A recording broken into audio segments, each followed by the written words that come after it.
The train's rhythmic clatter was a heartbeat, pulling me toward a city I'd never seen, a life I couldn't predict. I was running not from danger, but from the weight of a past that clung like damp clothes. And then, in a single glance across a crowded carriage, his eyes caught mine, and I forgot how to breathe. I'm Elias Carter, 25, a graphic designer from Chicago, chasing a freelance gig in Prague to escape a breakup that left me hollow. My ex, Mark, had called our 2 years together a phase, as if love could be reduced to a fleeting experiment. I boarded the overnight train from Berlin, my heart bruised but stubborn, hoping distance would mend it. The carriage smelled of coffee and worn leather, and I sank into my window seat, 12A, staring at the blur of German countryside. That's when he slid into 12B. His name was Theo Vance, 27, a freelance photographer with a gentle southern drawl and a smile that felt like sunlight breaking through clouds. His brown hair fell in soft waves, and his green eyes held a quiet intensity, like he saw stories in everything. He wore a faded denim jacket, a camera strap slung across his chest, and his presence filled the space with an effortless warmth. "Mind if I sit here?" he asked, though the seat was already his. I nodded, my voice caught somewhere between nerves and exhaustion.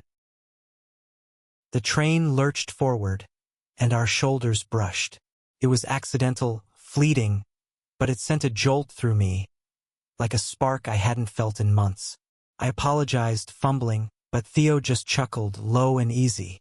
"No harm done," he said, his gaze lingering a second too long. I turned back to the window, heart racing, wondering why a stranger's touch felt so familiar. As night fell, the carriage dimmed, and passengers drifted to sleep. Theo pulled out a battered notebook, sketching something with quick, precise strokes.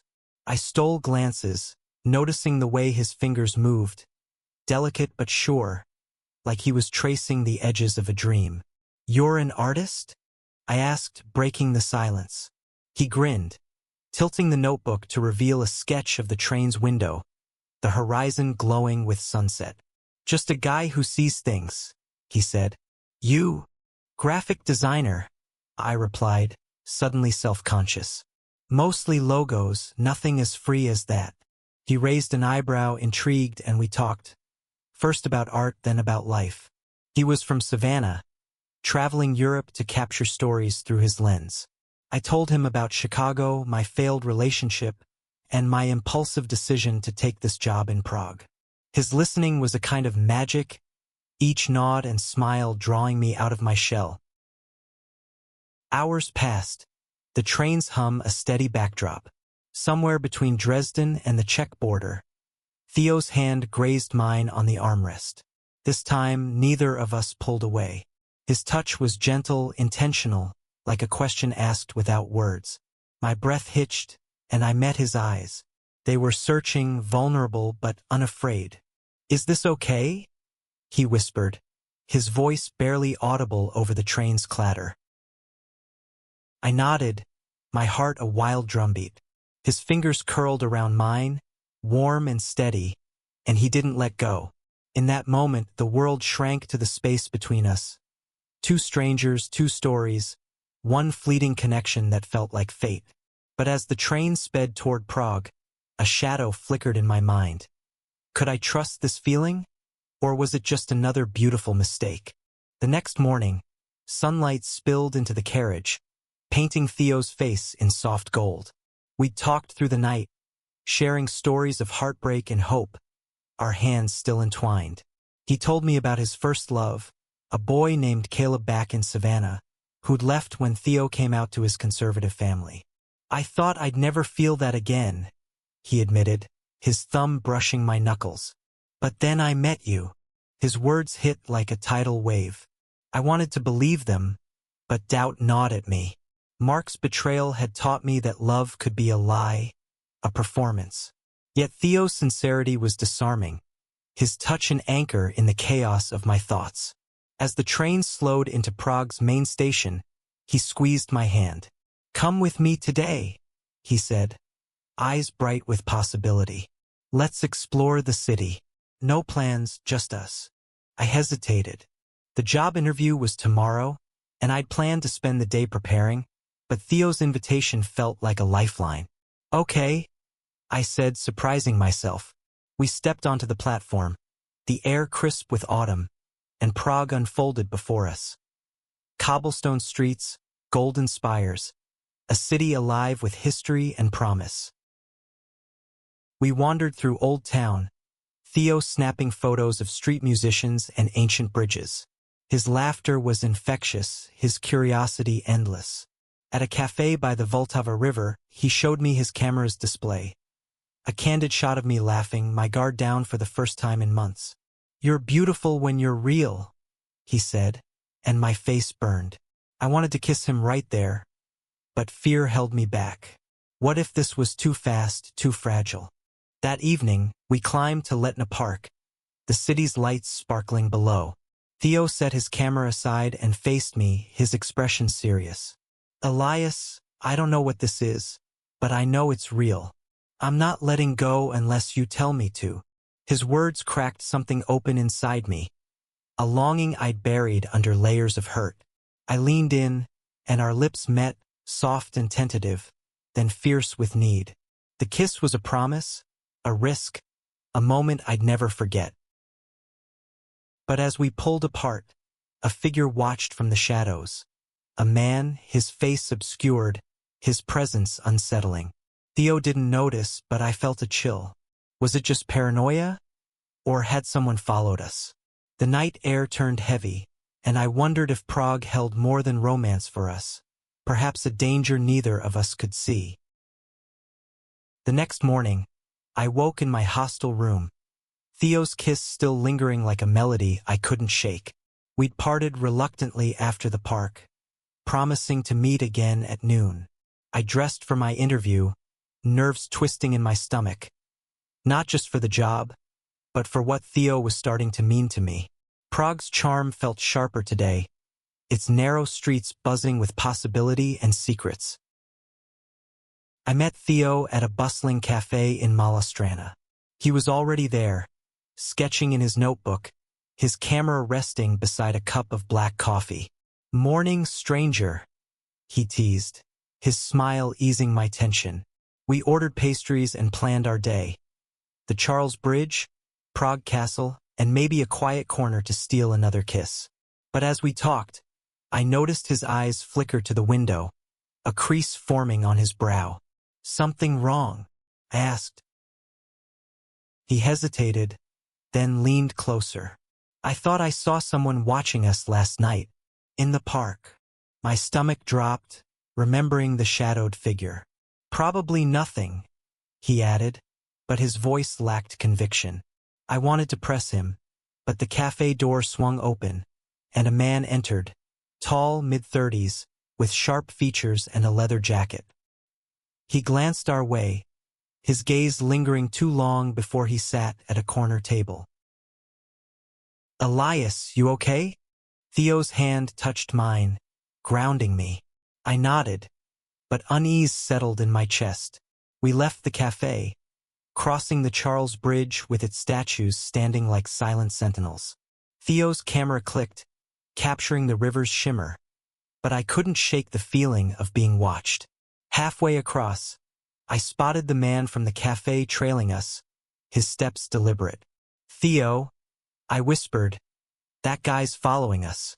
Theo's jaw tightened. He grabbed my hand, pulling me into a crowd of tourists.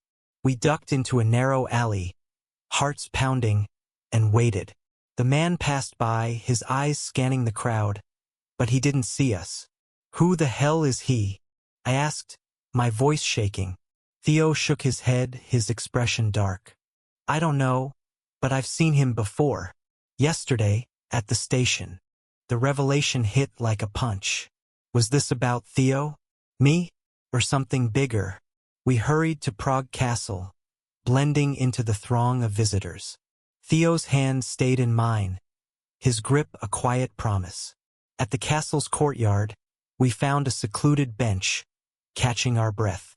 Elias, I need to tell you something, he said, his voice low. Back in Savannah, I got into some trouble. I photographed something I shouldn't have, a deal, shady people. I thought I'd left it behind. My mind raced. You think this guy's connected to that? Theo nodded, guilt flashing in his eyes. I didn't want to drag you into this. Anger flared in me. Not at him, but at the idea of someone threatening this fragile thing between us. You're not dragging me, I said fiercely. We're in this together. His eyes softened, and he kissed me, quick and desperate, like we were running out of time. The castle's grandeur faded. All I saw was him. But the moment shattered when my phone buzzed. A text from an unknown number. Stop running, Elias. We need to talk. My blood ran cold. How did they know my name? We decided to keep moving, heading to a crowded market in Wenceslas Square. Theo's camera stayed in his bag now, his focus on staying alert. As we wove through stalls, he told me more. The photos he'd taken in Savannah exposed a local politician's ties to a smuggling ring. He'd sent the files to a journalist friend before leaving the States, thinking it was over. But someone clearly disagreed. At a stall selling amber jewelry, Theo bought me a small pendant, his fingers brushing my neck as he fastened it. For luck, he said, his smile strained but real. I wanted to freeze that moment, to pretend danger wasn't closing in. But as we left the market, the man in the leather jacket reappeared, closer this time, his hand slipping into his pocket. My heart stopped. Was that a weapon? Theo, we need to go, I urged, pulling him toward a tram stop. We boarded just as the doors closed. The man left on the platform, his eyes locked on us. The tram rattled through Prague streets, and Theo's hand found mine again. I'm sorry, he whispered. I never meant for this. I squeezed his hand, my voice steady despite my fear. I'm not letting go either. The tram's hum couldn't drown out the panic in my chest. Theo's hand was still in mine, but his eyes darted to every passenger, every shadow. We got off at a random stop, a quiet neighborhood with pastel buildings and empty streets. We need a plan, I said, my voice steadier than I felt. Theo nodded, pulling me into a small bookstore, its shelves crammed with dusty novels. Inside, we hid behind a stack of travel guides, catching our breath. Theo's face was pale, his usual warmth replaced by something haunted. Elias, I didn't tell you everything, he confessed, his voice barely a whisper. The journalist I sent those photos to, she disappeared last month. I thought it was a coincidence, but now he trailed off, guilt etched into his features. My stomach twisted. You think they're after you because of those photos? He nodded, running a hand through his hair. Or us. I don't know how they found you, but that text he didn't finish, but the implication was clear. We were both targets now. I wanted to be angry, to demand why he hadn't told me sooner, but his eyes, raw, pleading, stopped me. Instead, I took his face in my hands. We'll figure this out, Theo. Together. He leaned into my touch, and for a moment, the world was just us. Then the bookstore's bell jingled, and we froze. It was just an old woman browsing, but the scare jolted us back to reality. We needed help, someone we could trust. I remembered Lena, a college friend living in Prague, now a lawyer with connections. I called her, explaining just enough to convey urgency without details. Meet me at my place, she said, giving an address in Zizkov. We took a circuitous route, doubling back to avoid being followed. Lena's apartment was a cluttered haven, filled with books and art. She was 26, sharp-witted, with a no-nonsense vibe. What's going on, Elias? She demanded, pouring us coffee. I glanced at Theo, who nodded, and we told her everything.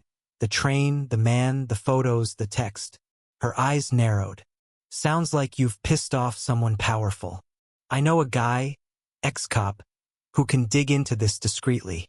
While Lena made calls, Theo and I sat on her couch, our knees touching. "I'm scared," he admitted, his voice small. "Not just for me, but for you." I wanted to tell him I wasn't scared, but the lie wouldn't come. Instead, I kissed him, slow and deep, pouring every unspoken promise into it. When we pulled apart, Lena was watching, a faint smile on her lips. "You two are cute, but focus. My guy's on it." Her contact, Petr, arrived an hour later, a grizzled man in his 50s with a thick Czech accent. He listened, taking notes, then asked for Theo's camera. "If those photos are the key, we need to see them." Theo hesitated, then handed it over. Petr uploaded the files to a secure laptop, revealing grainy images of men in suits exchanging briefcases in a Savannah alley. One face stood out, a politician, Victor Hale, whose name I'd seen in headlines. Petr's expression darkened. "Hale's connected to some nasty people, smugglers, maybe worse. If they're here, they're desperate." He promised to reach out to a contact in Interpol but warned us to lay low. Lena offered her spare room, and we agreed, too exhausted to argue. That night, Theo and I lay side by side on a narrow bed, the city's hum filtering through the window. His fingers traced the pendant around my neck, his touch a lifeline. "I don't deserve you," he whispered. "You don't get to decide that," I replied, pulling him closer. We fell asleep tangled together, but my dreams were restless, haunted by faceless men and the ticking of a clock. Morning brought a new text. "You can't hide forever." My heart sank. They weren't giving up. Lena's apartment felt like a fortress, but the texts were a reminder it wasn't enough. Petr called with news. His Interpol contact confirmed Hale's smuggling ring had ties to Europe, and the man following us matched the description of a hired fixer, Ivan Korsky. "He's dangerous," Petr warned. "Stay put until I get more." But staying put felt like waiting for a storm to hit. Theo was quieter now, guilt weighing him down. I caught him staring at his camera, like it held all his mistakes. "This isn't your fault," I told him, sitting beside him on Lena's couch. He shook his head. "I should have destroyed those photos. I was reckless, and now you're in danger." His voice broke, and I pulled him into my arms, his head resting against my chest. "We're in this together," I said again, meaning it more each time. Lena suggested we leave Prague for a few days, maybe head to Český Krumlov, a small town where we could blend in. Theo hesitated, but I saw the exhaustion in his eyes. "Let's do it," I said. "We'll come back when Petr has answers." We packed light, borrowing clothes from Lena to change our appearances. I wore a beanie, Theo a scarf, small disguises that felt futile but necessary. The bus to Český Krumlov was crowded, but we found seats in the back, our hands clasped under a jacket. The town was a fairy tale. Medieval buildings, a winding river, a castle perched on a hill. We checked into a small inn, using cash to avoid a paper trail. For a moment, it felt like we'd escaped, like we were just two guys falling for each other in a beautiful place. We walked the cobbled streets, Theo's camera out again, capturing the town's magic. He turned the lens on me, grinning. "You're my favorite subject." That night, in our tiny room, we made love for the first time. It was slow, tender, each touch a defiance of the fear chasing us. Afterward, Theo traced patterns on my skin, whispering, "I want a life with you, Elias, when this is over." His words were a lifeline, but they also terrified me. What if we didn't get that chance? The next morning, Petr called. "Korsky's in Prague, but he's got people looking for you. I've got a plan to draw him out, but you need to come back."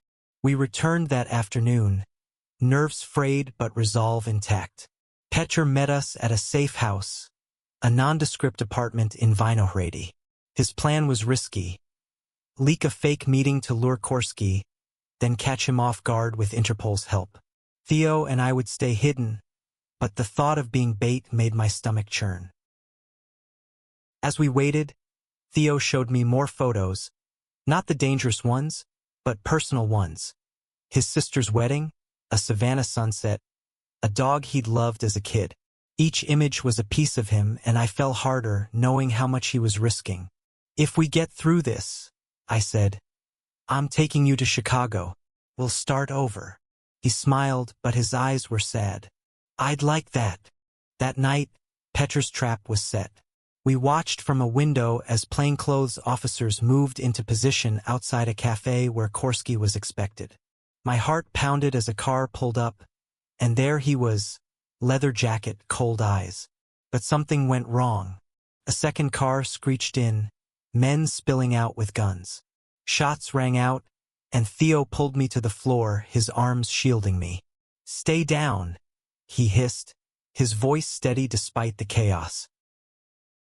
The gunfire stopped as quickly as it started, replaced by shouts and sirens.